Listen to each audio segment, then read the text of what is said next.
لكن خير الله ما جاله خير، مرات واحد صاحبي قعدت على نفس الكرسي اللي انت قمت من عليه فجاه.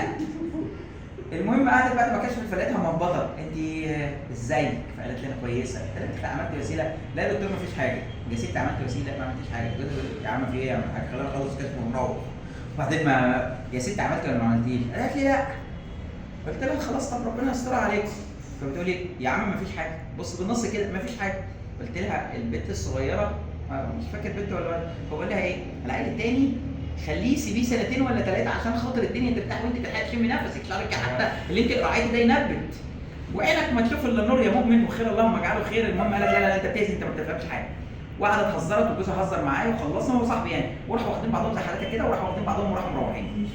شهر مش ماشي اهو، شهر 2 3 بص هم جولي بعدها شهر 2 3 لقيت جوزها بيحكي لي بقى بيقول لي ايه؟ بيقول لي لقيتها مهبطه ودايخه ومش طايقه نفسي وتعبانه والكلام ده كله، وبعدها بطنها وجعها وجع واستثقال يبقى مغص كلوي، اعراض بريود تعباها، فراح واخدها لدكتور مين؟ لدكتور البطنه، والقولون بتاعها دكتور واصله عندها الحته دي وجعها. الراجل لسه بيقول بسم الله الرحمن الرحيم وبيحط الصناعه على بطنها. مبروك المدام حامل. منك لله يا ناس. بتقول لي انا شمرت كده، قالت لي منك لله يا عصام. المهم جات لي امتى بقى؟ جات لي لما ولدت. لقيته بيكلمني بيقول لي ايه؟ بيقول لي يعني هو ما حكاليش الليله دي، ده هم حكوا لي لما جم في الاسبوع هنا بعد ما ولدت 3 ايام او 4 كانت جت قعدت على نفس الكرسي اللي مراتك قاعده عليه دلوقتي ومين نمشي.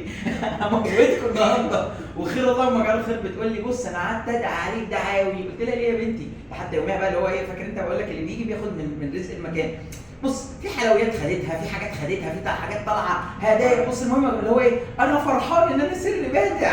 المهم لا بيك ولا عليك وخلصت اللهم اجعله خير. وراحت قايله لي ايه؟ بص زي اللي اتعمل فيا يتعمل فيك. وقد كان بعدها باسبوعين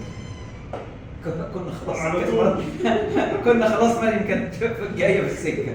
بس فهي يعني لو انا حكيت لك موضوع مريم جت ازاي من دعوه واحد عليا يتعمل فيك زي ما اتعمل فيك. سبحان الله كانت احلى دعوه.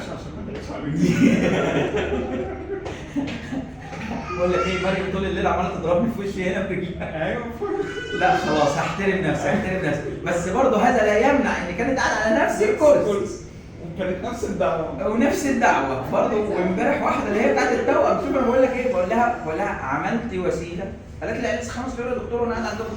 عملت وسيله؟ لا يا دكتور. وجوزها قاعد جنبي يقول لي بقى، والراجل راح ساكت كده، راح تبص اللي هو ايه؟ انا خرجتها عن شعورها. بقول لك ما فيش حاجه حرام عليك. قلت لها روحي اعملي وسيله عشان ما تزعليش. انت بتتكلم كده ازاي؟ بقول لك بص اللي هو ايه؟ انت مين؟ قلت لها بقول لك ايه؟ احنا هنهزر ولا ايه؟ تنزلي تعملي وسيله قبل ما تقفلي ال40 عشان تعرفي دنيتك شكلها ايه؟ هتاخدي حبوب ولا كبسوله ولا هرموني ولا البتاع اللي تحت الجلد ولا تاخدي حقنه ولا الكلام ده كله وتظبطي امورك ولا الحبوب وتراقبي وزنك وتشوفي دنيتك شكلها ايه وقرحه المعده والوجع بتاع البطن. فهو لازم انا اقول لك يعني لازم اقول الكلمتين دول. ربنا كله بنقال امين وكل اللي شافوا الفيديو ده. يا بنتي خلاص.